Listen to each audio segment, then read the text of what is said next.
बहुत बहुत स्वागत है आप सभी लोगों का इस अमेजिंग से स्टेशन के अंदर।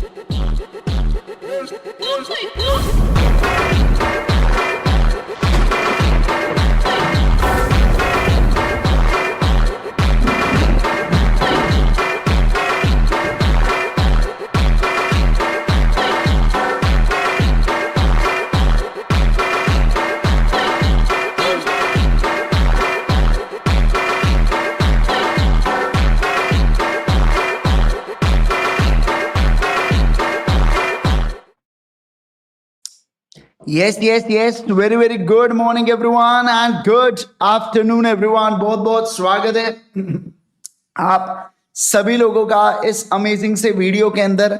जल्दी से मुझे एक बार ऑडियो चेक दे दीजिए और बता दीजिए कि क्या आपको मेरा ऑडियो, क्या आपको मेरा वीडियो सब कुछ एकदम परफेक्ट है, सब कुछ एकदम बढ़िया है। क्या बात है सर। आज हम लोग यहाँ पे रिवीजन करने वाले हैं चैप्टर नंबर 5 का, that is accepting of deposits from public से रिलेटेड हम लोग यहाँ पे चर्चा करेंगे। ठीक है, अगर आपको ये जो हैंड रिटन नोट्स है मैं आपको रिवीजन करवा रहा हूँ, इसके अंदर कंप्लीट कवरेज है, 100% कवरेज है। आप बिंदास तरीके से आप इससे पढ़ सकते हैं। अगर आपको ये चाहिए तो इस वीडियो के कमेंट सेक्शन के अंदर आप चेक कर लीजिएगा, या अगर मैं बात करूं तो आप इसको डिस्क्रिप्शन बॉक्स में भी चेक कर सकते हैं, आपको लिंक मिल जाएंगी। Right, okay sir. चलिए दोस्तों, अगर मैं कहूँ आप लोगों के साथ तो ये देखिए यहाँ पे अगर मैं कहूँ आपके साथ तो यहाँ पे आगे बढ़ने से पहले मैं बता दूं, अगर आप हमसे स्ट्रक्चर्ड तरीके से पढ़ना चाहते हैं तो आप शिखर बैच को ज्वाइन कर सकते हैं। यहाँ पे आपको ये कंप्लीट डिटेल्स है बेटा, जहाँ पे आपको लाइव स्ट्रीमिंग और रिकॉर्डेड का ऑप्शन मिलता है, और साथ साथ में आपको किताबें दी जाती है। ultimateca.com से आप इसको एनरोल कर सकते हैं। ठीक है सर, सबसे पहले मैं बात करूंगा एक्सेप्टेंस ऑफ डिपॉजिट्स का मतलब क्या होता है बेटा। एक्सेप्टेंस ऑफ डिपॉजिट का अर्थ ये होता है, क्या अर्थ होता है बताइए सर। कंपनी जो होती है ना वो आम जनता से, समझना बात को, आम जनता से है ना, इतना बेसन फेंकूंगी मैं इतनी अमीर हो गई। अब ऐसे केस के अंदर आम जनता से ये लोग क्या लेते हैं बेटा, पैसा लेते हैं। जैसे आम जनता जाती है बैंक के पास भी एफडी को डिपॉजिट कराने के लिए, इनको मिलेगा 6-7% का ब्याज, लेकिन वही पैसा अगर कंपनी को दे तो कंपनी इस पैसे के ऊपर इनको 9% 10% का ब्याज देने वाली है। क्या, बिल्कुल देने वाली है, जिसको कंपनी डिपॉजिट के माध्यम से कहती है। बेसिकली ये गाजर दिखाने का एक तरीका होता है बेटा लोगों को कि तो आप हमारे इसमें क्या करो, बोलिए जल्दी से, आप हमारे इसमें डिपॉजिट करो। ठीक है, ओके। तो देखो कंपनी का मतलब क्या होता है। कंपनी अब ये जो डिपॉजिट एक्सेप्ट करेंगी, कंपनी ये जो डिपॉजिट एक्सेप्ट करेंगी, क्या आपको लगता नहीं इसके ऊपर भी रिस्ट्रिक्शंस होने वाले हैं, इसके ऊपर भी कुछ कंप्लायंसेस की प्रोसीजर्स होने वाली है। हाँ सर, सेंट्रल गवर्नमेंट का कहना है कि अगर आप पब्लिक से या मेंबर से किसी से भी आप पैसा लेने वाले हो ना, हम आपको थारा भाई, समझना बात को, थारा भाई यानी कि गवर्नमेंट बताएंगे तुमको कि तुमको क्या रिस्ट्रिक्शंस का कंप्लायंस करना है और क्या करना है और क्या नहीं करना है करके। ठीक है, ओके। तो डिपॉजिट के डेफिनेशन देखो, डिपॉजिट का बहुत ही इजी सा मतलब ये है कि एनी रिसीट ऑफ मनी, कोई भी receipt of money by way of deposit या लोन बाय दी कंपनी, तो उसको ये लोग डिपॉजिट कहते हैं। कोई भी पैसा जो कंपनी को मिला, रिसीट ऑफ मनी, भैया पैसा आना चाहिए, पैसे की जहां आवक आ गई, समझना बात को, इसे डिपॉजिट बोलेंगे क्या। हाँ सर, लेकिन कुछ आरबीआई ने कह के रखा है कि सभी चीजों को डिपॉजिट नहीं बोल सकते, कुछ चीजों को हम डिपॉजिट के इस डेफिनेशन में से माइनस कर रहे हैं, जो इन्होंने रूल 2 के अंदर क्लासिफाई किया है। कौन से रूल के अंदर क्लासिफाई किया, बोलो जल्दी से। रूल 2 के अंदर इन्होंने उनके बारे में बात किया है कि हम जो कह रहे हैं ना उसके बारे में आप मत मानना, मतलब हम कुछ नेगेटिव लिस्ट आपको दे रहे हैं। आप टैक्स में ऐसा पढ़ते हो ना, एग्जेम्पशन लिस्ट, नेगेटिव लिस्ट, तो उसके बारे में हम आपको बताएंगे कि क्या क्या चीजें डिपॉजिट के अंदर नहीं आने वाले हैं। अब सर डिपॉजिट के फीचर्स क्या होते हैं। डिपॉजिट जो होते हैं ये टाइम बाउंड मैनर में रीपे किए जाते हैं। 36 महीना होता है, आपको पता है। अब रिवीजन चल रही है तो पता ही होना चाहिए, मतलब रिवीजन तो चल रही है ना, कि फर्स्ट टाइम देख रहे हो, मैं तुम्हारे बारे में बात कर रहा हूं। हाँ चलो, दूसरा सर डिपॉजिट जो है ना ये सिक्योर्ड और अनसिक्योर्ड भी हो सकता है क्या, बिल्कुल, लेकिन ध्यान रखना है ये सिक्योर्ड केवल और केवल तब माना जाता है बेटा जब 100% फुल्ली सिक्योर्ड होगा ना, केवल और केवल तब। और सर ध्यान रखना ये टेंजिबल असेट के ऊपर ही सिक्योर हो सकता है। आप डिपॉजिट्स को इनटेंजिबल असेट से सिक्योर करवा सकते हो क्या, नहीं सर नहीं करवा सकते हो, इस बात का याद रखिएगा। ओके सर, और 100% भी होना चाहिए टैंजिबल असेट से ही होना चाहिए। इसके अलावा जो डिपॉजिटर है बेटा, ये क्या डिपॉजिटर है ना, किसी भी पर्सन को नॉमिनी बना सकता है क्या? बिल्कुल बिल्कुल नॉमिनी बना सकता है और किसी भी समय बना सकता है। ध्यान रखना, किसी भी पर्सन को किसी भी समय ये नॉमिनी बना सकता है, ऐसा यहाँ पे बोल रखा है। सर जो रीपेमेंट है ना, मुझे एक बात बताइए सर, जो रीपेमेंट है ये इंटरेस्ट के साथ होनी चाहिए। इसके अलावा अगर मैं बात करूं आपके साथ, इसके अलावा जो प्री मैच्योर रीपेमेंट के बारे में बात करेंगे तो कंपनी और डिपॉजिटर, कंपनी भी कभी कभार पहले, समय से पहले कंपनी पैसा दे सकती है और समय से पहले डिपॉजिटर भी पैसा मांग सकता है क्या? बिल्कुल बिल्कुल मांग सकता है सर, ऐसा यहाँ पे बोल रखा है। क्या कहा मैंने? बोलो। बिल्कुल बिल्कुल मांग सकता है सर, ऐसा यहाँ पे बोल रखा है। अब प्राइवेट कंपनी जो है ना, वो डिपॉजिट केवल और केवल मेंबर से एक्सेप्ट कर सकती है। जो पब्लिक कंपनी है ना, वो मेंबर और पब्लिक दोनों से डिपॉजिट एक्सेप्ट कर सकती है, इस बात का ध्यान रखना। हालांकि पब्लिक से लेने के लिए पैरामीटर है कुछ एलिजिबल कंपनी का, वही लोग पब्लिक से डिपॉजिट ले सकते हैं, बाकी उसके अलावा कोई पब्लिक से डिपॉजिट नहीं ले सकते। इसके अलावा सर डिपॉजिटर जो है ना, वो जॉइंट होल्डर भी हो सकता है, लेकिन मैक्सिमम 3 जॉइंट होल्डर हो सकते हैं, उससे ज्यादा जॉइंट होल्डर अलाउड है क्या? नहीं सर। मतलब जॉइंट प्रॉमिसर का कंसेप्ट होता था फाउंडेशन के अंदर, 2 या 2 से ज्यादा मिलके लोग प्रॉमिस कर रहे, वैसे 2 या 2 से ज्यादा मिलके लोग कंपनी को पैसा दे रहे, लेकिन वो 3 से ज्यादा नहीं हो सकते, मैक्सिमम 3 हो सकते। क्या कहा मैंने? बोलो। 3 से ज्यादा नहीं हो सकते, मैक्सिमम 3 हो सकते। समझ गए क्या? सारे लोग फटाफट बोलेंगे समझ गए क्या? Yes sir. अब देखो क्या सर, जो कंपनी है ना, कंपनी को जो भी पैसा मिले, क्या कहा मैंने? बोलो जल्दी से। कंपनी को जो भी पैसा मिले, कंपनी के लिए वो पैसा क्या हो जाता है? कंपनी के लिए वो पैसा डिपॉजिट हो जाता है। कंपनी को जो भी पैसा मिले, कंपनी के लिए वो पैसा डिपॉजिट हो जाता है। कंपनी को जो भी पैसा मिले, कंपनी के लिए वो पैसा डिपॉजिट हो जाता है।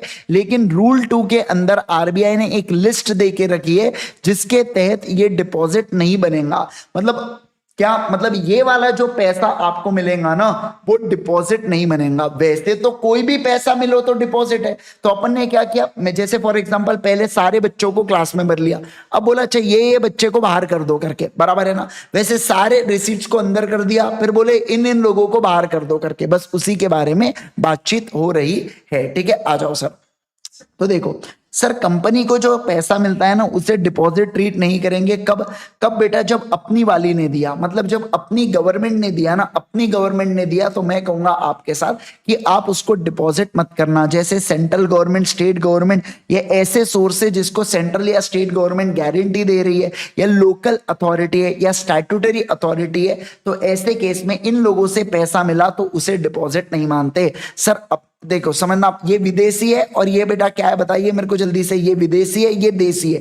तो देसी वाले ने दिया, मतलब देसी वाली गवर्नमेंट ने दिया, कोई भी गवर्नमेंट हो, सीजी, एसजी, लोकल गवर्नमेंट, और ये विदेशी वाली गवर्नमेंट ने दिया, तो भी उसको एग्जेम्प्ट माना जाता है क्या? Yes sir. घर वाली मतलब घर वाली गवर्नमेंट, मोदी जी हो गए, मेलोनी भाभी हो गए। अब ऐसे केस के अंदर मैं अगर कहूं मेलोनी भाभी से पैसा मिला है, फॉरेन गवर्नमेंट से अगर पैसा मिला, तो उसे भी डिपॉजिट ट्रीट करते हैं क्या? नहीं सर, नहीं करते। सर कोई फॉरेन या इंटरनेशनल बैंक के, आईएमएफ वगैरह से पैसा मिल गया, मल्टीलैटरल फाइनेंशियल इंस्टीट्यूशन से मिल गया, कोई foreign government owned foreign institution से मिल गया, foreign export credit agency, foreign collaborators, ये सब मैंने आपको रेगुलर क्लास में पूरे डिटेल में समझाया। हीरो अंडा तो पैसा मिला था फॉरेन कोलैबोरेटर्स वाला। फॉरेन एक्सपोर्ट क्रेडिट एजेंसी, जो वहां की कंट्री में इंपोर्ट हो रहा है, वो अपने को एडवांस कुछ दे के रखते हैं, तो ये सब हुआ। फॉरेन बॉडी कॉर्पोरेट से पैसा मिला, फॉरेन अथॉरिटी से मिला, पीआरओआई से मिला, ये सब पैसा सब्जेक्ट टू फेमा होगा, पर ये डिपॉजिट माना जाता है क्या? नहीं सर, ये डिपॉजिट नहीं माना जाता है, इस बात का ध्यान रखना।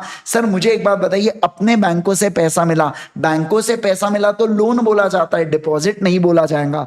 जैसे banking, SBI notified institution, new bank या कोऑपरेटिव बैंक, ध्यान रखना बच्चे, कोऑपरेटिव बैंक भूल जाते हैं, ये एमसीक्यू में पूछ सकते हैं। कोऑपरेटिव बैंक से भी पैसा मिला तो भी डिपॉजिट नहीं ट्रीट करेंगे। फिर देखो क्या सर, अगर कोई लोन या फाइनेंशियल असिस्टेंस है, किससे लोन या फाइनेंशियल असिस्टेंस है? कोई पब्लिक फाइनेंशियल इंस्टीट्यूशन से, कोई रीजनल फाइनेंशियल इंस्टीट्यूशन से, कोई इंश्योरेंस कंपनी से, या कोई शेड्यूल बैंक से। अगर लोन या फाइनेंशियल असिस्टेंस मिल रहा है तो मैं कहूंगा आपके साथ क्या, मैं ये कहूंगा आपके साथ कि इन्होंने जो पैसा या असिस्टेंस दिया इसको भी डिपॉजिट ट्रीट मत करियो, इसको भी डिपॉजिट ट्रीट मत करियो, इसको भी डिपॉजिट ट्रीट मत करियो। ठीक है सर। इसके अलावा देखो सर, कंपनी को अगर पैसा मिलता है और कंपनी उसके बदले कमर्शियल पेपर देती है, शॉर्ट टर्म ऑब्लिगेशन को फुलफिल करने के लिए कंपनी कमर्शियल पेपर को प्राइमरी मार्केट में डालती है। प्राइमरी मार्केट में बड़े बड़े लोग ही शेयर, मतलब बड़े बड़े लोग ही कमर्शियल पेपर को ले सकते हैं। तो ऐसे केस के अंदर उसे भी डिपॉजिट माना जाता है क्या? नहीं सर, नहीं माना जाता है। इंटर कॉर्पोरेट डिपॉजिट हो, जैसे रिलायंस ने रिलायंस जियो को मदद करने के लिए, अब रिलायंस जियो बाहर क्यों जाए जब उसकी पेरेंट कंपनी के पास इतना भर भर के पैसा पड़ा है। तो ऐसे केस में जब एक कंपनी दूसरे कंपनी को मदद करने के लिए डिपॉजिट्स देती है, उसे इंटर कॉर्पोरेट डिपॉजिट बोला जाता है। और उसे भी हम लोग डिपॉजिट्स के इस चैप्टर में लेते हैं क्या? नहीं सर, इस चैप्टर में नहीं लेते हैं। ओके सर, ये इंपॉर्टेंट। सर, कंपनी को पैसा मिला एप्लीकेशन मनी, जो कंपनी केवल और केवल अलॉटमेंट के लिए इस्तेमाल कर सकती है या रिफंड करने के लिए इस्तेमाल कर सकती है। इसके अलावा कोई भी तीसरा पर्पस होता है क्या? नहीं होता। तो सर क्या बोला, एप्लीकेशन का जिस दिन से आपको पैसा मिला है ना, तो आपने 60 दिन के अंदर अलॉटमेंट कर देना। वैसे तो आप मिनिमम सब्सक्रिप्शन का इंतजार 30 दिन के लिए ही करते हो, लेकिन अब समझिए आप बात को, 60 दिन तक आप अलॉटमेंट कर देना। अगर आप 60 दिन तक अलॉटमेंट नहीं कर पाए तो रिफंड कर देना अगले 15 दिनों में। एडजस्ट मत करना। रिलायंस वाला ये नहीं बोल सकता जियो का रिचार्ज मार देता हूं सेटअप बॉक्स का, नहीं सर, वो नहीं चलता। अगर आपने 15 दिन में रिफंड नहीं किए तो वो क्या मान लिया जाएगा? डिपॉजिट मान लिया जाएगा। क्या मान लिया जाएगा? बोलो जल्दी से। वो डिपॉजिट मान लिया जाएगा। क्या मान लिया जाएगा? बोलो जल्दी से। डिपॉजिट मान लिया जाएगा। समझे क्या बात को? बोलो बोलो बोलो मेरे को जल्दी से, क्या आप लोग इस बात को समझे क्या? है ना? Yes sir. अब देखिए क्या, अब मैं बात कर रहा हूं बहुत ही इंपॉर्टेंट पॉइंट के बारे में। यहां पे देखिए क्या सर, अगर किसी भी पर्सन को पैसा, सुनो सर, किसी भी पर्सन ने कंपनी को पैसा दिया, क्या कह रहा हूं मैं, किसी भी पर्सन ने कंपनी को पैसा दिया। ये जो पर्सन है, हो सकता है ये डायरेक्टर हो सकता है ये डायरेक्टर का रिलेटिव हो बेटा, लेकिन डायरेक्टर का रिलेटिव केवल प्राइवेट कंपनी के केस में, यानी पब्लिक कंपनी के केस में ओनली डायरेक्टर से पैसा मिलना चाहिए सर। तो अगर डायरेक्टर ने पैसा दिया बेटा और साथ में उसने डिक्लेरेशन देना चाहिए राइटिंग में कि ये उसका खुद का पैसा है, और ये बात को बोर्ड रिपोर्ट में डिस्क्लोज भी करना है बेटा, तब मैं कहूंगा आपके साथ कि ये पैसे को एग्जाम माना जाता है। सर अगर ये बोरोड पैसा होता तो मैं इसे डिपॉजिट ट्रीट करता, बोर्ड रिपोर्ट में नहीं बताते डिपॉजिट ट्रीट करता, इनके अलावा कोई दूसरा पर्सन देता डिपॉजिट ट्रीट करता, समझ रहे, या डिक्लेरेशन नहीं दिया होता डिपॉजिट ट्रीट करता। यानी कि सारी कंडीशन अचीव होनी चाहिए तब जाके वो डिपॉजिट नहीं माना जाएगा, अदरवाइज क्या वो डिपॉजिट माना जाता है क्या? यस सर, वो डिपॉजिट माना जाता है। समझे क्या आप बात को? मतलब सर मैंने आपको एग्जांपल भी दिया था, नीता अंबानी अब डायरेक्टर नहीं है, वो रिलायंस इंडस्ट्रीज में, तो अगर नीता अंबानी ने पैसे दिए पब्लिक कंपनी के केस में डिपॉजिट मान लेंगे। लेकिन अगर कोई प्राइवेट कंपनी होती है और रिलेटिव के डायरेक्टर, मतलब डायरेक्टर का भी रिलेटिव होता तो भी चल जाता क्या? यस सर, चल जाता। ठीक है, अब देखो नया नवेला पॉइंट यहाँ पे ऐड हुआ एक्चुअली, चलो आपको बताता हूँ, ध्यान दीजिए। सर कंपनी को पैसा मिल रहा है, कंपनी उसके बदले में क्या दे रही है? कंपनी मार्केट में बॉन्ड या डिबेंचर्स दे रही है। दोनों का नेचर सेम ही होता है क्योंकि डिबेंचर्स इंक्लूड बॉन्ड। अब भी कुछ देर पहले पढ़ा था चैप्टर 3 के लास्ट आखिरी सेक्शन में, सेक्शन 71 में, है ना, बॉन्ड लेकिन बैंक कंपनीज इशू करती है, बैंकिंग कंपनी इशू करती है। तो मैंने बदले में बॉन्ड्स या डिबेंचर्स मार्केट में फ्लो किया जो सिक्योर्ड है। क्या है? बोलो, सिक्योर्ड है। और ये जो सिक्योर्ड है ना, टैंजिबल असेट के ऊपर होना चाहिए, इनटैंजिबल पे नहीं होना चाहिए। और ध्यान रखना, फर्स्ट चार्ज होना चाहिए वे फर्स्ट चार्ज के सेम में, जिसे बोला जाता है pari passu with the first charge holder होना चाहिए। तब जाके मैं कहूंगा आपके साथ क्या, कि तब मैं कहूंगा कि इसे डिपॉजिट मत मानना, इसे डिबेंचर ही रहने देना। और ध्यान रखना, जो असेट का जो आप चार्ज क्रिएट करोगे ना, वो असेट की वैल्यू कम से कम bare minimum amount of bond या डिबेंचर जितना होना चाहिए। क्या? हाँ सर, होना चाहिए। इसके अलावा देखो सर, सेकेंड पॉइंट बोल रहा है कि आपने जो बॉन्ड या डिबेंचर इशू किया ना, वो अगर कंपल्सरीली कन्वर्ट हो रहा है शेयर्स के अंदर विद इन 10 ईयर्स, ध्यान रखना 10 साल के अंतर्गत, जैसे 7 साल हो गए थाला फॉर अ रीजन, 8 साल हो गए, 9 साल हो गए, तो उतना ही होना चाहिए। 10 साल के अंदर अगर वो कन्वर्ट हो रहे हैं तो मैं कहूंगा आप तब आप डिपॉजिट्स मत मानना। अदरवाइज अगर 12 साल में कन्वर्ट हो रहे तो डिपॉजिट मान लेना, या मान लो कन्वर्ट ही नहीं हो रहे तो डिपॉजिट मान लेना। ठीक है सर। सर कोई अमाउंट मिला और उसके बदले में नॉन कन्वर्टेबल डिबेंचर दिया तो डिपॉजिट मानेगा? नहीं, अभी रुको, देखो इसमें और दो कंडीशन सेटिस्फाई हो गई तो डिपॉजिट मत मानना।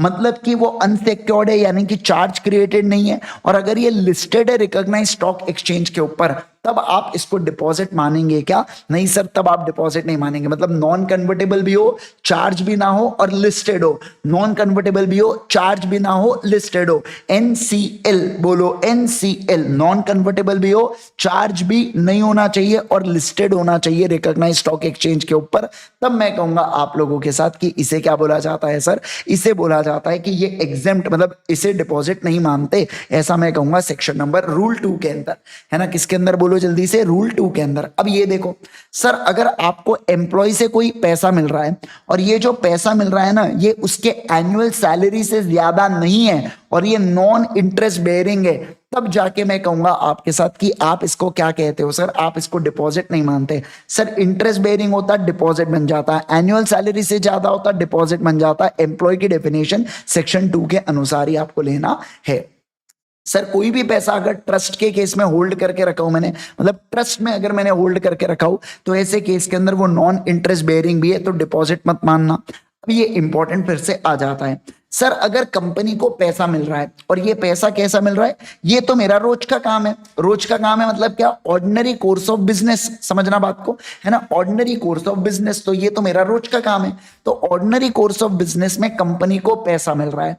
अब कंपनी को जो एडवांस मिला ना बेटा, वो गुड्स या सर्विसेज को सप्लाई करने के लिए मिला, तो वो जब एडवांस आ रहा है आप उसको डिपॉजिट मत मानना। बस ध्यान रखना, एडवांस अगले 365 दिन में एडजस्ट हो जाना चाहिए, यानी कि 365 दिन में आपने गुड्स या सर्विस भिजवा देना है। अगर लीगल डिस्प्यूट हो गया तो 365 दिन का क्राइटेरिया नहीं लगता है। दूसरा, सर एडवांस मिला इमूवेबल प्रॉपर्टी को लेके, मान लो फॉर एग्जांपल रिलायंस इंडस्ट्रीज का एंटीला है बेटा, मैं एंटीला को खरीद रहा हूं, मैंने एंटीला के लिए एडवांस में 50 करोड़ रुपए दे दिया। अब ये 50 करोड़ एग्रीमेंट के तहत एडजस्ट होने चाहिए, समझना, है ना। तब जाके इसे डिपॉजिट नहीं मानेंगे रिलायंस इंडस्ट्रीज। अदरवाइज क्या इसे डिपॉजिट मान लेंगी क्या? यस सर, एग्रीमेंट के तहत एडजस्ट हुआ तो डिपॉजिट नहीं मानेंगे, उसके अलावा किसी भी और फॉर्म में हुआ डिपॉजिट मान लेंगे। अगला, सर अगर कोई सिक्योरिटी डिपॉजिट मिलता है, जैसे याद है आपको एयरटेल का डब्बा लेते हैं अपन तो 3000 का सिक्योरिटी डिपॉजिट देना पड़ता है, तो हम लोग कहेंगे कि सर ऐसे केस के अंदर भी डिपॉजिट मत मानना। कंपनी कह रही है इस चैप्टर 5 के डिपॉजिट मत मानना। फिर सर आपको एडवांस मिल रहा है कैपिटल गुड्स को सप्लाई करने के लिए, जैसे एल&टी को एडवांस मिलता है। वो मेट्रो, अगर आपने देखोगे मेट्रो की रेलवे, तो ऐसे बड़े बड़े वो सीमेंट के बने बनाए लाके रखते हैं वो लोग। वो लॉन्ग टर्म प्रोजेक्ट के लिए अगर आप कोई कैपिटल गुड्स को सप्लाई कर रहे हो, उसका एडवांस आपको मिल रहा है। बड़ी बड़ी मशीनरी को सप्लाई करने का एडवांस आपको मिल रहा है, तो आप उसको क्या नहीं मानेंगे? चैप्टर 5 का डिपॉजिट नहीं मानेंगे। सर एडवांस आपको मिल रहा है कोई फ्यूचर सर्विस या वारंटी को प्रोवाइड करने के लिए, जैसे नागपुर में एक है बेटा डीलर जयका मोटर्स, उसको टाटा वाला पैसा देता है कि जितनी तू कार बेचेगा उसके ऊपर वारंटी क्लेम्स आएंगे, मेंटेनेंस आएंगे, तो तू 1 साल तक या 2 साल तक या 3 साल तक वो मेंटेनेंस की सर्विस देना, उसके लिए एडवांस आया। तो ध्यान रखना बस, वो जो मेंटेनेंस का पीरियड है ना, वो कॉमन प्रैक्टिस या 5 साल, विचएवर इज लोअर से ज्यादा नहीं होना चाहिए। मतलब ये आपको एक लिमिट दे रहा है, इस लिमिट से ऊपर नहीं होना चाहिए वो पीरियड का। तो मैं कहूंगा सर उसको डिपॉजिट मानेंगे क्या? नहीं मानेंगे। जयका मोटर्स उसको डिपॉजिट नहीं मानेगा। सर अगर एडवांस मिलता है कोई सेक्टोरियल रेगुलेटर से, जैसे येस बैंक को आरबीआई ने पैसा दिया, मत मानना उसको एडवांस। सर कोई सब्सक्रिप्शन के लिए, जैसे फोर्ब्स मैगजीन है बेटा, उसको एडवांस मिलता है कि अगले 12 महीने के लिए मैगजीन सप्लाई करना, तो ऐसे केस में ये जो प्रिंट या इलेक्ट्रॉनिक मीडियम के लिए अगर एडवांस सब्सक्रिप्शन जाता है, तो जो बाद में एडजस्ट होने वाला है ड्यूरिंग द पीरियड, तो मैं कहूंगा उसे भी एडवांस मत मानियो। सर लेकिन ध्यान रखना, किसी भी कारणवश एबीडी यानी कि good services immovable property long term project, अगर इस पे मिलने वाला एडवांस रिफंडेबल होता है तो 15 दिन में आपने रिफंड कर देना है। अगर आप 15 दिन में रिफंड नहीं करते तो इसे डिपॉजिट मान लेंगे क्या? हाँ सर, अब हम लोग इसे डिपॉजिट मान लेंगे। क्या कर लेंगे बोलो? अब हम इसे डिपॉजिट मान लेंगे। समझ गए क्या? बोलो बोलो बोलो मेरे को जल्दी से, क्या आप लोग इस बात को सारे के सारे लोग समझ गए क्या? फटाफट बताइए, जल्दी से बताइए, अभी के अभी बताइए बेटा। डन डना डन डन। यस सर, अगले पॉइंट के ऊपर चलूंगा मैं। अगला पॉइंट देखो क्या कह रहा है सर। अब ये वाले भी बहुत इंपॉर्टेंट है, इसके ऊपर भी बहुत सवाल पूछते हैं। देखो सर, कोई भी कंपनी हो, चाहे प्रमोटर या प्रमोटर का रिलेटिव, अगर कंपनी के अंदर अनसेक्योर्ड लोन लाता है, क्या लाता है? अनसेक्योर्ड लोन लाता है। क्यों लाता है? क्योंकि जो बैंक या फाइनेंशियल इंस्टीट्यूशन कंपनी को लोन दे रही है ना, उस लोन की कंडीशन थी कि प्रमोटर या उसका रिलेटिव ने अनसेक्योर्ड लोन लाना चाहिए। तो मैं कहूंगा आपके साथ, इस अनसेक्योर्ड लोन को डिपॉजिट मत मानना। कब तक? जब तक ये बैंक का लोन रीपे नहीं होता तब तक आप इसको डिपॉजिट मत मानना। अदरवाइज क्या आप इसको डिपॉजिट मानेंगे क्या? हाँ सर, आप इसको डिपॉजिट मानेंगे। समझे आप बात को? अदरवाइज आप इसको डिपॉजिट मानेंगे क्या? बिल्कुल। मतलब जिस समय आपने रीपे कर डाला, जिस समय आपने रीपे कर डाला, तो ऐसे केस के अंदर हम लोग क्या कहेंगे? हम लोग कहेंगे कि इसे डिपॉजिट माना जाता है क्या? बिल्कुल बिल्कुल सर, इसे डिपॉजिट माना जाता है। क्या आप इस बात को समझे? सारे लोग फटाफट फटाफट जल्दी जल्दी बताएंगे मेरे को। क्या आप लोग इस बात को बढ़िया से समझ गए क्या? डन डना डन डन बोल दो मेरे को। सारे लोग बोलेंगे डन डना डन डन, है ना? यस। अच्छा ध्यान दो, इसके ऊपर है ना बहुत सारे सवाल ये पूछते हैं कि देखो ये जो है ना, प्राइवेट पब्लिक में कोई ऐसा नहीं है कि बोले पब्लिक है तो सिर्फ प्रमोटर, प्राइवेट है तो प्रमोटर और उसका रिलेटिव ना जीना। सारी कंपनीज के लिए ये पैसा, सारी कंपनीज के लिए ये पैसे के बारे में बात की है।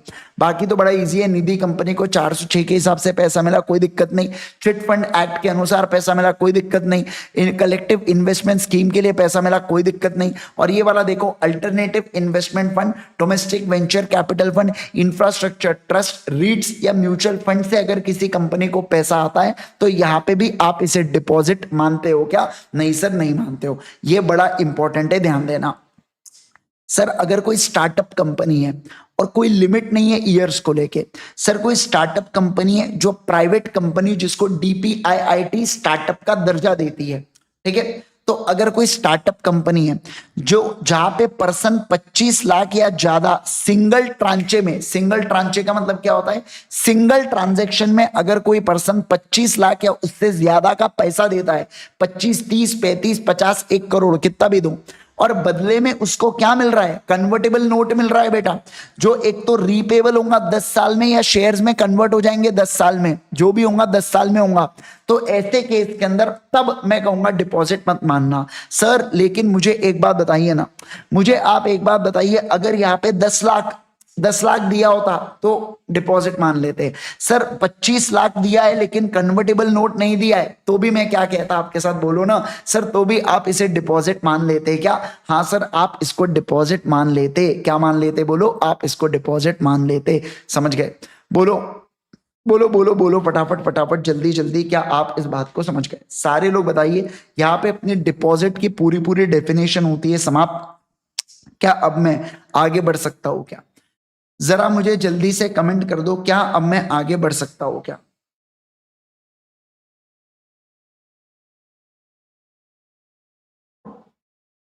कमलेश दुन दुन दुन दुन दुन, बेटा सीधी सी बात है ना, सिंगल ट्रांचे लिखा ही इसलिए कि सिंगल इसमें पैसा मिलना चाहिए। अगर मल्टीपल ट्रांजैक्शन में पैसा मिला तो मुझे बताओ, तब तो डिपॉजिट ही मानेंगे ना। लिखने का पर्पस ही तो है सिंगल। समझे क्या बात को? समझे क्या सिंगल मतलब? समझे क्या सिंगल ट्रांजैक्शन का मतलब क्या है? सिंगल ट्रांजैक्शन का मतलब है कि एक इसका ही, एक ही अमाउंट में ये 25 लाख या उससे ज्यादा आना चाहिए। आप अगर मल्टीपल 10 लॉट में कोई दे रहा है बेटा 2.5 लाख रुपए, तो ये क्या बात हो गई? तो उसको डिपॉजिट मान लेंगे फिर, बराबर ना? यस, आ जाइए, चलो आओ। सुनो, ध्यान दो।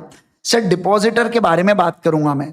डिपॉजिटर देखो, प्राइवेट कंपनी में केवल और केवल डिपॉजिटर मतलब पैसा देने वाला। अभी अपन ने देखा पैसा जो कंपनी को देगा वो कंपनी उसको डिपॉजिट नहीं मानती, वो देखा। अब जो पैसा दे रहा है ना उसके बारे में बात हो रही है।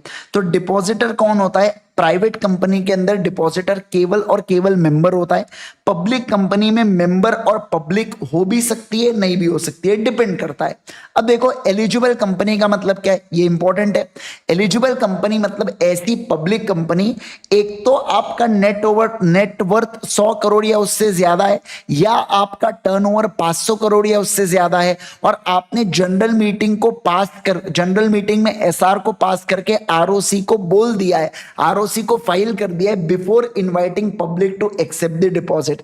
तो ऐसे इसमें हम लोग क्या कहेंगे सर, इसे बोला जाता है एलिजिबल कंपनी। लेकिन आपको याद है 181C के लिमिट के नीचे अगर आप डिपॉजिट्स को एक्सेप्ट करते हो तो आपका काम ओआर से ही बनता है। इसके ऊपर एकदम डिटेल में डिस्कशन भी मैंने आपको किया हूं, ठीक है ना। ओके सर, चलिए आ जाओ यहाँ पे, ध्यान देना। अब अगर मैं बात करूं आपके साथ prohibitive provisions and exempted provisions के बारे में, देखो सेक्शन नंबर 73 में जो सबसेक्शन 1 है और सबसेक्शन 2 है, सबसेक्शन 1 प्रोहिबिशन और एग्जेम्पशन के बारे में बात करता है। देखो क्या कह रहा है ये, सर कोई भी कंपनी एक्सेप्ट रिन्यू नहीं कर सकती डिपॉजिट्स को पब्लिक से, क्या बोला गया, बोलो पब्लिक से, जब तक वो चैप्टर 5 का कंप्लायंस ना करे। फिर से बोलूंगा मैं, जब तक कोई कंपनी चैप्टर 5 का कंप्लायंस नहीं करती है, जब तक कोई कंपनी चैप्टर 5 का कंप्लायंस नहीं करती है, तब तक कंपनी एक्सेप्ट या रिन्यू नहीं कर सकती है डिपॉजिट्स को। लेकिन कुछ एग्जेम्पशन है। अगर बैंकिंग कंपनी, एनबीएफसी, एचएफसी या अदर सेंट्रल गवर्नमेंट की कंपनीज को एग्जेम्पशन दे के रखा है, यानी कि ये तो बिंदास तरीके से क्या डिपॉजिट्स को एक्सेप्ट कर सकती है और किसी से भी, यानी कि पब्लिक से भी एक्सेप्ट कर सकती है, क्या, बिल्कुल, क्योंकि इनका क्या है, बोलो जल्दी से, इनका रोज का काम है बेटा, इनका ऑर्डिनरी कोर्स ऑफ बिजनेस है। नए कस्टमर को समझना, जो अपने हैं उनको भी अपने बनाए रखना और जो दूसरे की है उसको भी अपना बना लेना कस्टमर। तो ऐसे केस में इनका तो काम ही है वो कि डिपॉजिट्स अट्रैक्ट करना अलग अलग लोगों से, तो इसलिए इनको एग्जेम्पशन दे के रखा है। क्या दे के रखा है, बोलो जल्दी से, इनको एग्जेम्पशन दे के रखा है। इससे एक बात समझ में आती है कि जो डिपॉजिट के रूल्स है ना, ये केवल नॉन बैंकिंग और नॉन फाइनेंशियल कंपनी, क्या कहा मैंने, बोलो जल्दी से, ये केवल और केवल non banking and non financial companies के ऊपर लगता है। क्या, बिल्कुल बिल्कुल लगता है। क्या आप इस बात को समझे, बोलो बोलो बोलो मेरे को जल्दी से, क्या आप इस बात को समझे? क्या सारे लोग फटाफट बताएंगे, जल्दी से बताएंगे मेरे को, है ना? यस सर, ठीक है।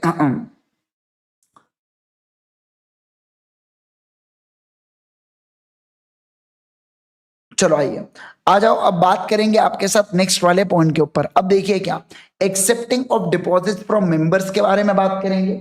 और फिर अब दो ही टॉपिक अपने बच रहे हैं, पर आप जानते हैं जिनको, हाँ, if you know you know, है ना। चलिए, क्या कि ये दो टॉपिक तो बोलने के लिए, बाकी कितना इन डेप्थ इसके अंदर कवरेज है अपने को पता ही है यहाँ पे, ठीक है। आओ सारे के सारे ध्यान देना। आप देखो, deposit, accepting of deposit from members के बारे में मैं बात करता हूं। देखो, सबसे पहला क्या बोला जा रहा है, आपको जनरल मीटिंग में ओआर पास करना पड़ता है। क्या करना पड़ता है, बोलो, अगर मेंबर से पैसा लेना है तो ओआर लगता है, पब्लिक से लेना है तो एसआर लगता है। लिमिट तक अगर रहा तो आपका ओआर से काम बन जाता है, 181C की लिमिट, बराबर, ओके। अब देखो सर, कंपनी को ना सर्कुलर देना पड़ता है मेंबर्स को। सर जब पब्लिक से एक्सेप्ट करोगे तब भी सर्कुलर दोगे क्या? नहीं सर, 150 करोड़ के आबादी वाले देश में आप कहां देते बैठोगे सर्कुलर एक एक को? तो ऐसे केस के अंदर वहां पे आप न्यूज़पेपर में देते हो, लेकिन यहां पे आप मेंबर्स को पर्सनली भिजवाते हो, स्पीड पोस्ट, आरपीएडी, रैपिड मतलब क्या होता है यहाँ पे, रजिस्टर्ड पोस्ट एक्नॉलेजमेंट ड्यू, या इलेक्ट्रॉनिक मोड से।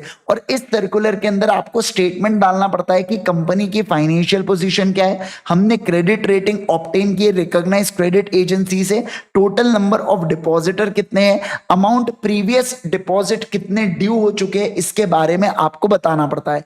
ये सर्कुलर को पब्लिश भी अगर आप चाहो तो, हाँ ये समझना, ध्यान रखना, ये सर्कुलर को अगर आप चाहो, में है बेटा, अगर आप चाहो तो पब्लिश कर सकते हो न्यूज़पेपर में। न्यूज़पेपर दो होते हैं, एक अंग्रेजी भाषा, दूसरी वर्नाकुलर भाषा।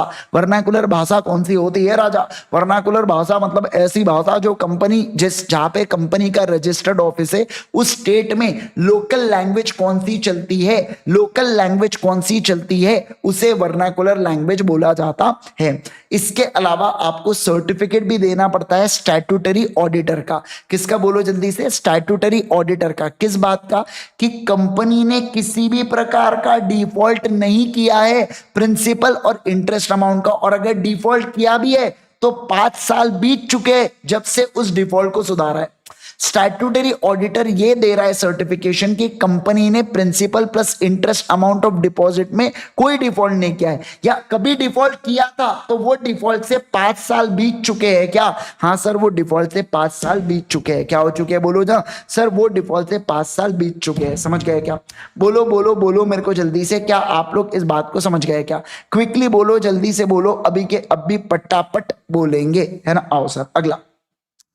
सर ये सर्कुलर की वैलिडिटी कितनी होती है? जो फाइनेंशियल ईयर में आपने दिया है वहां से एंड के 6 महीने, या जो फाइनेंशियल ईयर खत्म हुआ है उसकी जो एजीएम या एजीएम की ड्यू डेट होंगी, दोनों में से जो भी डेट अर्लियर आ रही है, अर्लीस्ट आ रही है, क्या आ रही है बोलो जल्दी से, अर्लीस्ट आ रही है, तो वहां पे बस उसका यहाँ पे रहने वाला है क्या? बिल्कुल बिल्कुल रहने वाला है। अब देखो फ्रेश सर्कुलर को क्या आपको इशू करना पड़ेगा क्या? हाँ सर, हर एक सक्सीडिंग ईयर में आपको फ्रेश सर्कुलर को इशू करना पड़ता है जब भी आप इनवाइट करोगे डिपॉजिट्स उस ईयर के लिए। क्या कहा मैंने बोलो जल्दी से, उस ईयर के लिए आपको फ्रेश सर्कुलर इशू करना पड़ेगा, ये तो सीधी सी बात है। देखो एडवर्टीजमेंट में जो टेन्योर होता है ना, आप हर साल एडवर्टीजमेंट करते हो, या ऐसा एक बार आपने डिपॉजिट ले लिया, सर्कुलर खत्म, अब जब तक आप नया डिपॉजिट नहीं लेते तब तक सर्कुलर नहीं देना है बेटा।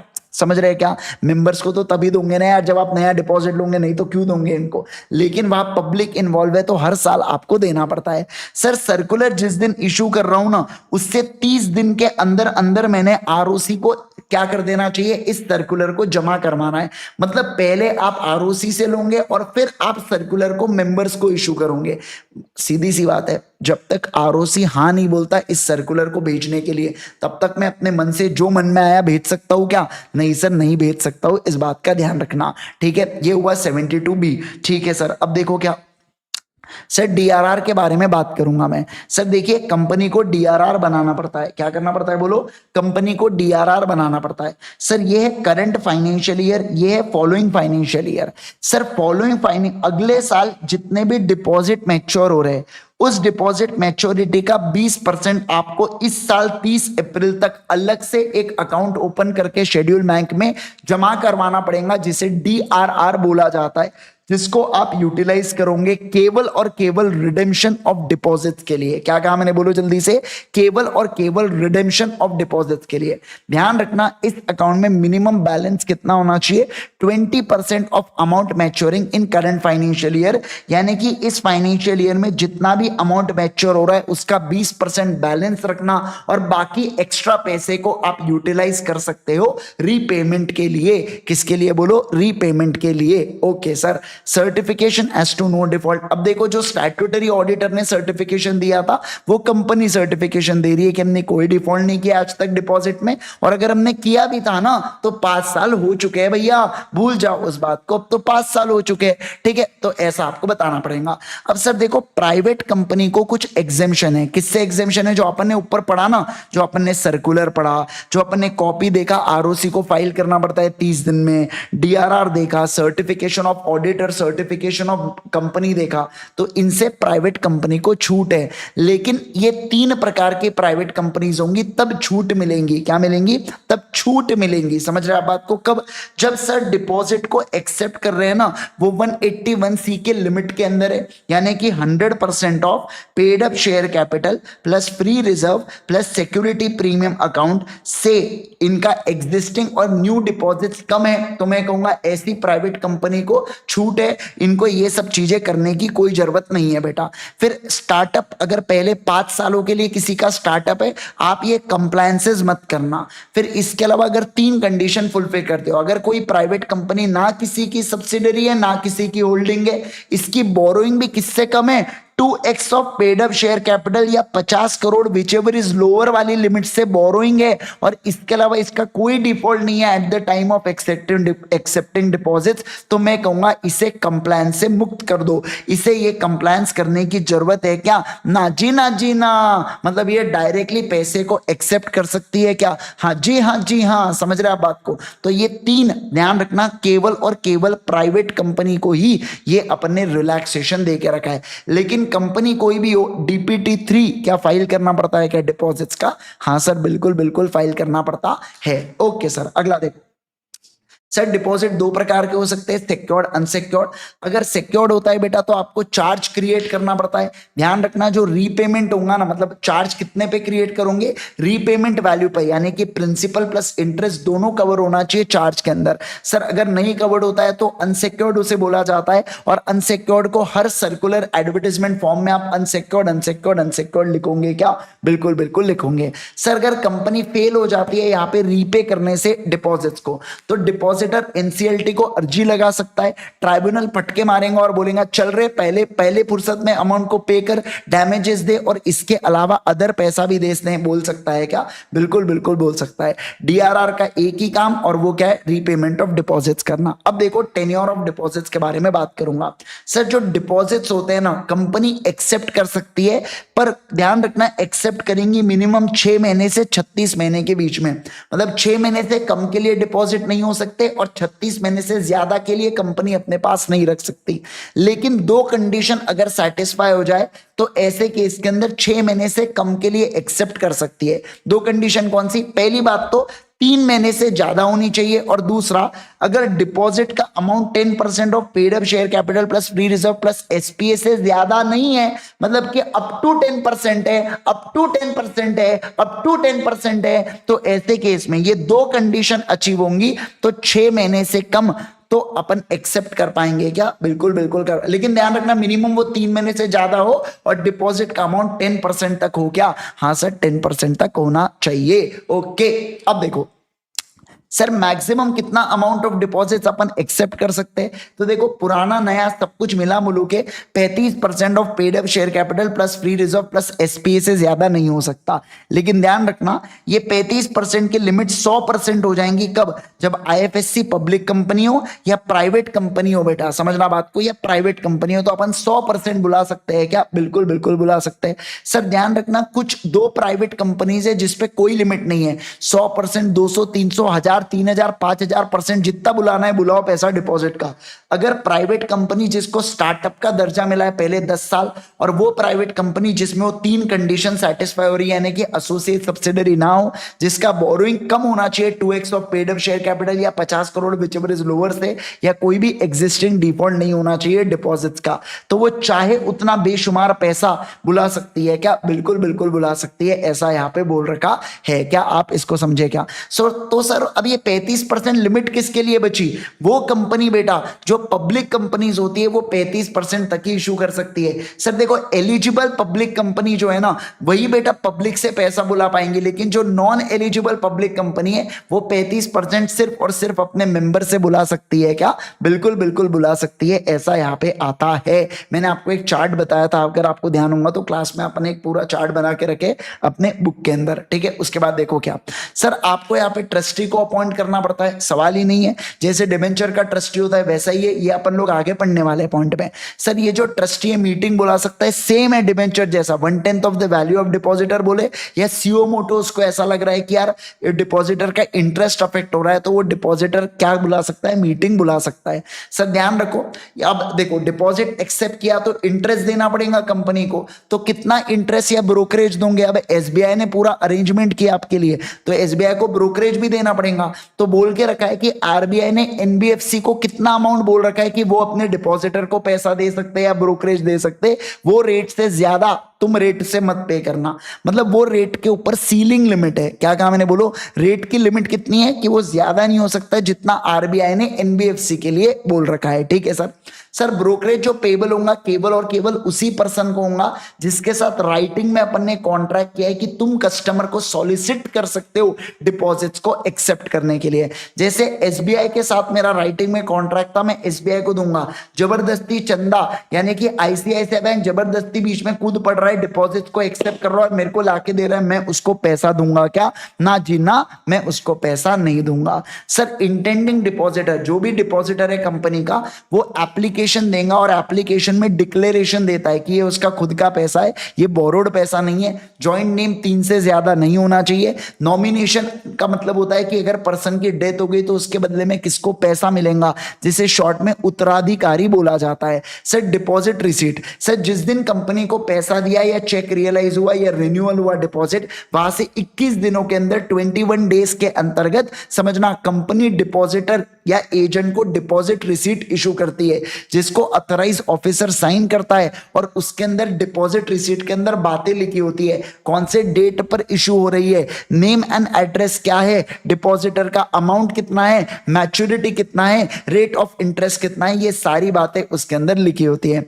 रजिस्टर ऑफ डिपॉजिट में आने वाले समय में पढ़ाऊंगा, प्री मैच्योर भी पढ़ाऊंगा। फाइलिंग ऑफ रिटर्न ये भी इंपॉर्टेंट है। सर देखो हर एक साल में आपने जो भी कांड पीटे हैं डिपॉजिट्स को लेके, कांड के सुनना, तो ऐसे केस के अंदर इस फाइनेंशियल ईयर में 31 मार्च तक जितने भी पर्टिकुलर्स है ना, 31 मार्च तक की जितनी भी डिटेल्स है ना, वो DPT 3 के अंदर उसको ऑडिट करवाना, स्टैट्यूटरी ऑडिटर से उससे डिक्लेरेशन ले लेना और अगले साल 30 जून तक फाइल कर देना। इससे खटाखट समझ गया होगा। इस फाइनेंशियल ईयर के जितने भी पर्टिकुलर्स है DPT 3 में बनाना, ऑडिटेड रिटर्न ऑफ डिपॉजिट्स, इसके अलावा ऑडिटर का डिक्लेरेशन लेना, ROC को फाइल कर देना 30 जून तक। क्या बोला मैंने? बोलो, ROC को फाइल कर देना 30 जून तक। समझ गए क्या?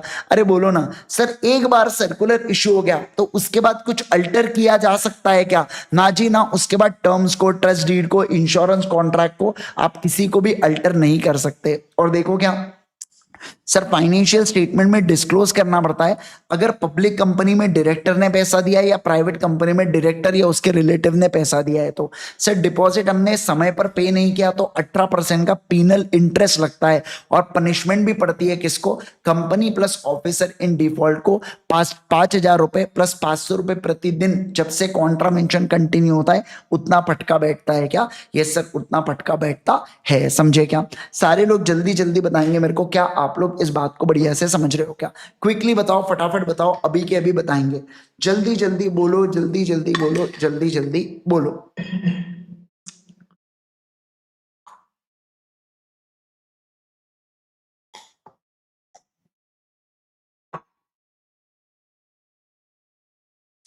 समझ गया? Yes sir. तो लेक्चर को लाइक करो गाइस। अगर आपने लेक्चर को लाइक नहीं किया है तो लाइक करो मित्रों, है ना। चलिए आ जाओ, सारे के सारे लोग ध्यान देना है यहाँ पे। दोस्तों अगर मैं बात करूं आप लोगों के साथ, नेक्स्ट वाले पॉइंट के ऊपर मैं चलूंगा अभी। अगला पॉइंट देखो क्या बोल रहा है यहाँ पे, accepting of deposits from public से रिलेटेड बात कर रहा है। क्या कहा मैंने? बोलो जल्दी से। Accepting of deposits from public से रिलेटेड बात कर रहा है। अब ये एक्सेप्टिंग डिपॉजिट्स फ्रॉम पब्लिक का मतलब क्या है? एक अपन ने मेंबर्स वाला पॉइंट पढ़ा, मेंबर्स वाली चीज हो चुकी है। अभी मैं अपन पब्लिक से के बारे में बात करेंगे, ठीक है ना। आओ सारे के सारे लोग ध्यान देना। सर एक एलिजिबल पब्लिक कंपनी अगर होती है, देखो ध्यान रखना, अगर आपको पब्लिक से पैसा लेना है ना तो कंपनी को एलिजिबल कंपनी बनना पड़ेगा। एलिजिबल कंपनी कब बनती है? एलिजिबल कंपनी मतलब ऐसी पब्लिक कंपनी बेटा जिसमें जिसका नेटवर्थ 100 करोड़ या उससे ज्यादा हो या उसका टर्नओवर 500 करोड़ या उससे ज्यादा हो तो वो एलिजिबल पब्लिक कंपनी बनती है। और ध्यान रखना, अगर कोई कंपनी एलिजिबल पब्लिक कंपनी नहीं है तो वहां पे केवल और केवल मेंबर से पैसा लिया जा सकता है। एलिजिबल पब्लिक कंपनी में ही मेंबर्स और पब्लिक दोनों से पैसा लिया जा सकता है। क्या? बिल्कुल सर। यहाँ पे आपको जनरल मीटिंग में SR पास करके ROC को सबमिट करना पड़ेगा, लेकिन अगर लिमिट के अंदर आप पैसे को एक्सेप्ट कर रहे हो, लिमिट के अंदर अगर आप पैसे को एक्सेप्ट कर रहे हो तो आपका काम OR से भी बन सकता है। क्या? बिल्कुल बिल्कुल, आपका काम OR से भी बन सकता है। सर देखो, क्रेडिट रेटिंग आपको ऑब्टेन करना है। क्या करना है? बोलो जल्दी से। क्रेडिट रेटिंग आपको ऑब्टेन करना है। क्या करना है? बोलो। क्रेडिट रेटिंग ऑब्टेन करना है। देखिए, एक रिकॉग्नाइज क्रेडिट रेटिंग एजेंसी से आप रेटिंग ऑब्टेन करेंगी कंपनी। क्या कहा मैंने? बोलो। रिकॉग्नाइज क्रेडिट रेटिंग एजेंसी से रेटिंग ऑब्टेन करेंगी company net worth, liquidity and ability to pay deposits को लेके।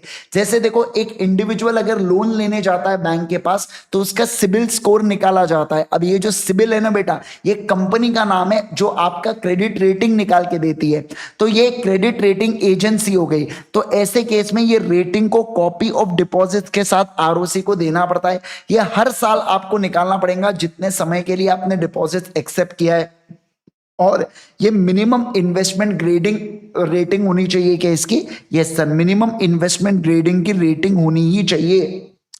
MIGR इसको बोला जाता है, ठीक है ना। मिनिमम इन्वेस्टमेंट ग्रेडिंग रेटिंग इसका होना ही चाहिए। क्या? यस सर, बिल्कुल बिल्कुल होना ही चाहिए। इस बात का ध्यान रखना। समझ गए क्या? बोलो बोलो बोलो जल्दी से मुझे, क्या आप लोग इस बात को सारे के सारे लोग समझ गए क्या? है ना। Yes sir. डन डना डन डन। बोलो बोलो बोलो जल्दी से, डन डना डन डन। Yes sir. एक मिनट। हाँ हाँ, चलो आओ। आओ ध्यान दो यहाँ पे। अब अगर मैं कहूँ आप लोगों के साथ, अब अगर मैं कहूँ आप लोगों के साथ, एक मिनट होल्ड करो यार, जस्ट अ सेकेंड ना।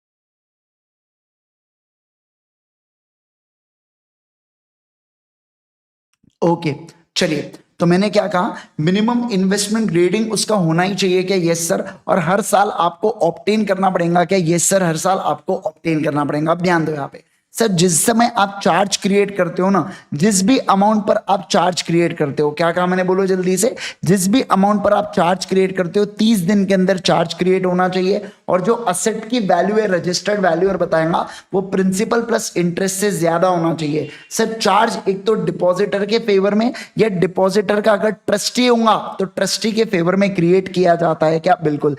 टेन्योर बिल्कुल सेम है, 6 महीना 36 महीना, 6 महीने से कम कर सकते हो पर 3 महीने से ज्यादा, और अप टू 10% वाला। फिर अपॉइंटमेंट ऑफ ट्रस्टी, ये इंपॉर्टेंट पॉइंट है, सेम डिबेंचर ट्रस्टी जैसा पॉइंट है जो अपन ने कुछ देर पहले देखे थे। देखो क्या सर, अपॉइंटमेंट ऑफ ट्रस्टी क्या कहता है कि सर जो कंपनी है ना, नहीं सुनो ना, जो कंपनी है ना वो अपॉइंट कर सकती है किसको? वो ट्रस्टी को अपॉइंट कर सकती है, और ट्रस्टी को उसका कंसेंट देना होगा। अब ध्यान रखो, जो स्टेटमेंट आप दे रहे हो ना, मतलब आप यहाँ पे जो सर्कुलर होता है ना, जो आप मेंबर को भिजवाते थे पहले, यहाँ पे आपको सर्कुलर एडवर्टीजमेंट के थ्रू करना होता है। तो इस स्टेटमेंट को आप एडवर्टीजमेंट के अंदर भी डालोगे कि हमको क्या मिला है, हमको ट्रस्टी से कंसेंट मिला है। ओके सर, जिस समय आप एड में सर्कुलर करोगे उससे 7 दिन पहले डिपॉजिट ट्रस्ट डीड बनाई जाती है।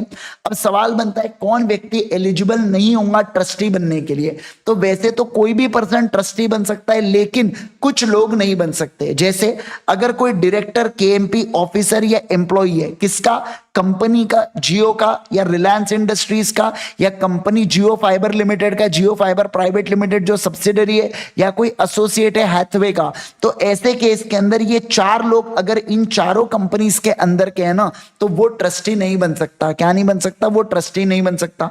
सर कंपनी का कोई डिपॉजिटर है, सिर्फ कंपनी का, देखो कंपनी के सब्सिडरी का डिपॉजिटर बन सकता है, बराबर देखो ब्लू बॉक्स करके ब्लू लाइन लाया हूं मैंने नोट्स में। तो ऐसे केस के अंदर जो कंपनी का डिपॉजिटर है ना, वो ट्रस्टी नहीं बन सकता। और ध्यान रखना, इन दोनों के, मतलब इन दोनों का रिलेटिव ट्रस्टी बन सकता है क्या? सर वो भी नहीं बन सकता। अब कोई पर्सन की अगर उधारी है, किसके तरफ उधारी है?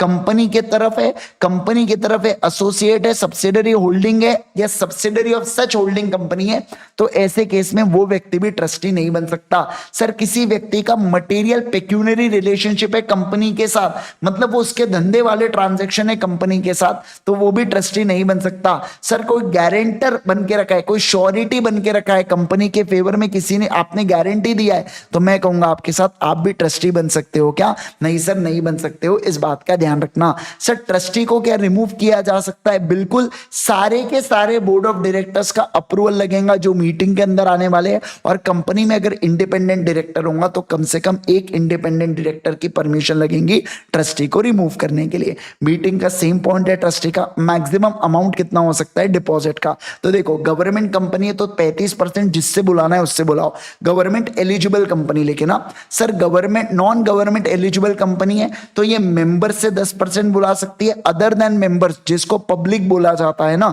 तो पब्लिक से कितना बुला सकती है? 25% बुला सकती है। कितना बुला सकती है बोलो जल्दी से? 25% बुला सकती है क्या? 25% बुला सकती है क्या? Yes sir. अब देखो यहाँ पे जो सर्कुलर है ना, ये एडवर्टाइजमेंट में दिया जाता है। एलिजिबल कंपनी को एडवर्टाइजमेंट करना पड़ता है DPT1 का। आप किसमें करते हो? न्यूज़पेपर में, जो इंग्लिश या वर्नाकुलर होता है, लगा तो वेबसाइट के ऊपर भी आप डाल देना।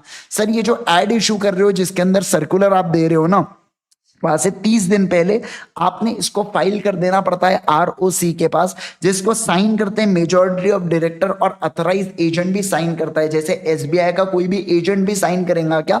बिल्कुल बिल्कुल करेगा। अब इसकी वैलिडिटी वो सेम है जो सर्कुलर की वैलिडिटी होती है, वो बिल्कुल सेम है जो पिछला अपन ने पढ़ा था। हर साल ड्यूरिंग द टेन्योर आपको एड इशू करना पड़ता है। देखो वहां पे सर्कुलर आप तभी इशू करते हो, कब इशू करते हो? जब आप नए डिपॉजिट्स को एक्सेप्ट कर रहे हो अगले साल में।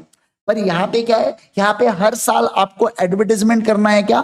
हाँ सर, यहाँ पे हर साल अपने को एडवर्टाइजमेंट करना है। ध्यान रखना ड्यूरिंग द टेन्योर, जब तक डिपॉजिट चल रहा है तब तक हर साल हम लोग एडवर्टाइजमेंट करेंगे क्या? बिल्कुल बिल्कुल करेंगे सर। इसका इफेक्टिव डेट क्या होता है? जिस दिन आपने न्यूज़पेपर में एडवर्टाइजमेंट डाला वो सर्कुलर का भी इफेक्टिव डेट होता है, और न्यूज़पेपर वाला जो इशुएंस ऑफ एड है उसका भी क्या होता है, मतलब ये डेट होता है सर। डीआरआर का सेम क्राइटेरिया 20% जो ऑलरेडी पढ़ चुके हैं। ब्रोकरेज का सेम है एनबीएफसी वाला सर। डिपॉजिटर का सेम क्राइटेरिया है कि ओन मनी को डिक्लेरेशन देना है। ज्वाइंट नाम 3 से ज्यादा नहीं हो सकता। नॉमिनेशन का सेम है। डिपॉजिट रिसीट 21 डेज में आनी चाहिए, साइन करना चाहिए, और वो क्या क्या पर्टिकुलर्स हो वो भी बिल्कुल सेम है।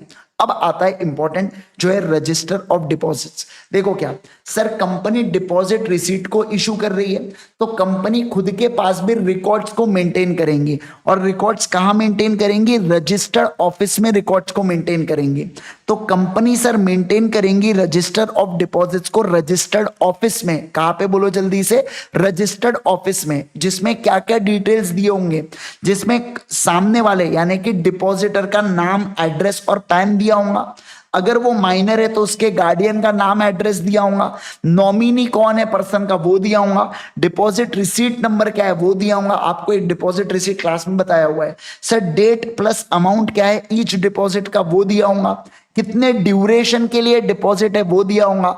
रेट ऑफ इंटरेस्ट क्या है, कब पेमेंट ऑफ इंटरेस्ट होगा, मैंडेट क्या है, इंस्ट्रक्शन क्या है, इंटरेस्ट क्या है, टीडीएस काटना है नहीं कटना है, date of payment of interest कब होगा, फिर पर्टिकुलर्स ऑफ चार्ज के बारे में, ये सब बातें आपको दी जाती है क्या? ये सर ये सारी बातें आपको दी जाती है।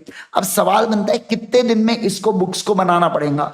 तो जब से आपने डिपॉजिट रिसीट को इशू किया है वहां से 7 दिन के अंदर आप इसकी एंट्री को करते हो। और इसको ऑथेंटिकेट कौन करता है? डायरेक्टर, सीएस या बाप। बाप मतलब बोर्ड अथोराइज पर्सन। क्या होता है बोलो? Board authorise person. अब इंपॉर्टेंट बात क्या है, ध्यान रखना, जब से आपने इस रजिस्टर के अंदर एंट्री की है उस फाइनेंशियल ईयर के एंड से 8 सालों तक, क्या कहा मैंने बोलो? उस फाइनेंशियल ईयर के एंड से 8 सालों तक आपको इसको मेंटेन करना है।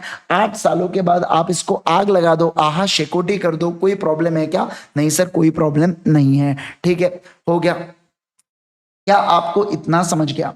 बोलो बोलो बोलो मेरे को जल्दी से, क्या आपको इतना समझ गया? अब बहुत इंपॉर्टेंट है बेटा, pre mature repayment of deposits के बारे में बात करूंगा। मतलब समय से पहले आप अपने डिपॉजिट्स को वापस मांग रहे हो तो रेट को लेके थोड़ी सी बहस है यहाँ पे।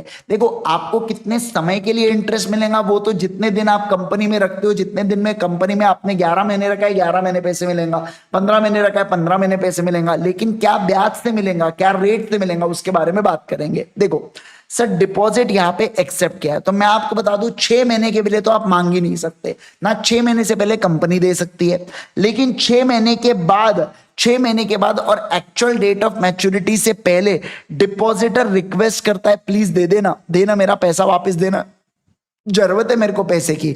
तो ऐसे केस में जो रेट क्या होगा, रेट वो होगा बेटा कि क्या रेट पेबल होता अगर डिपॉजिट जिस पीरियड के लिए एक्चुअली रन हुआ है बेटा उस पीरियड के लिए अगर एक्चुअली डिपॉजिट रन होता तो क्या रेट पेबल होता, -1%। उतना रेट अपन पे करेंगे। क्या कहा मैंने बोलो जल्दी से?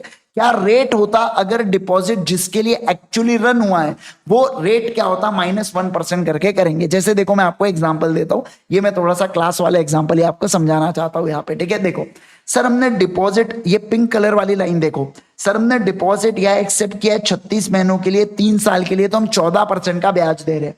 अगर कोई 1 साल के लिए डिपॉजिट देता ना हम उसको 10% ही ब्याज देते हैं। कोई 2 साल के लिए देता तो 11 ही देते। अब क्या हुआ, एक पर्सन ने 1 साल के बाद प्री मैच्योर डिपॉजिट मांगा तो क्या क्या रेट पेबल होता? अगर वो 1 साल के लिए डिपॉजिट देता तो 10% होता बराबर -1, यानी कि अब मैं 9% का ही ब्याज दूंगा। क्या?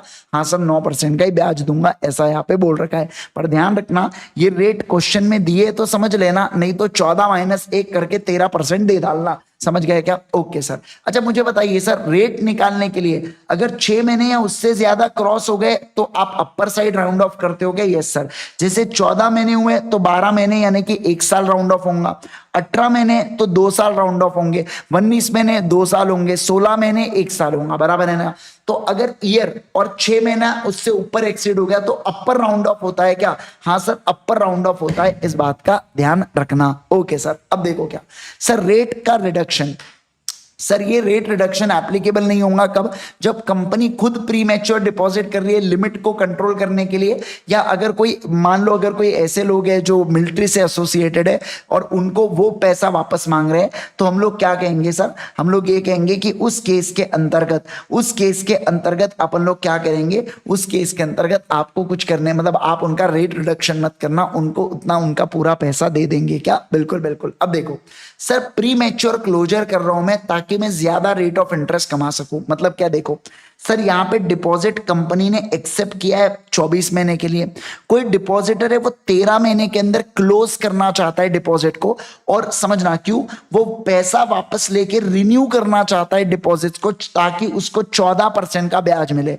या उसको 12% का ही ब्याज मिल रहा था। तो ध्यान रखना मैं क्या कह रहा हूं, मैं कह रहा हूं कि रिन्यू पॉसिबल करूंगा या पे केवल और केवल तभी करूंगा, premature closure of deposits अगर हायर रेट ऑफ इंटरेस्ट के लिए कर रहा है कोई, तो मैं केवल और केवल तभी रिन्यू करूंगा जब उसका रिन्यूअल पीरियड है ना, ये जो अनएक्सपायर्ड पीरियड है, ये अनएक्सपायर्ड पीरियड है 11 महीने का, तो इससे ज्यादा कहूंगा तब जाके कंपनी इसको रिन्यू करेंगी हायर रेट ऑफ इंटरेस्ट के ऊपर, अदरवाइज रिन्यू करेंगी क्या, नहीं सर नहीं करेंगे। सर रिटर्न ऑफ डिपॉजिट्स का सेम क्राइटेरिया है, यहाँ पे भी सेम क्राइटेरिया, डायरेक्टर से पैसा मिला बताओ, पेनल इंटरेस्ट सेम है, पेनल्टी सेम है। सर अगर कोई भी व्यक्ति 73 या 76 का उल्लंघन करता है तो कंपनी के ऊपर, कंपनी को रिफंड करना पड़ता है डिपॉजिट्स को, इंटरेस्ट देना पड़ता है और पेनल्टी भी लगती है कंपनी के ऊपर 1 करोड़ या 2x of deposit which ever is lower की पेनल्टी लगती है, जो मैक्सिमम 10 करोड़ तक जा सकती है। क्या कहा मैंने, बोलो जल्दी से, जो मैक्सिमम कितना जा सकती है, बोलो, जो मैक्सिमम 10 करोड़ तक, अप टू 10 करोड़ तक जा सकती है क्या,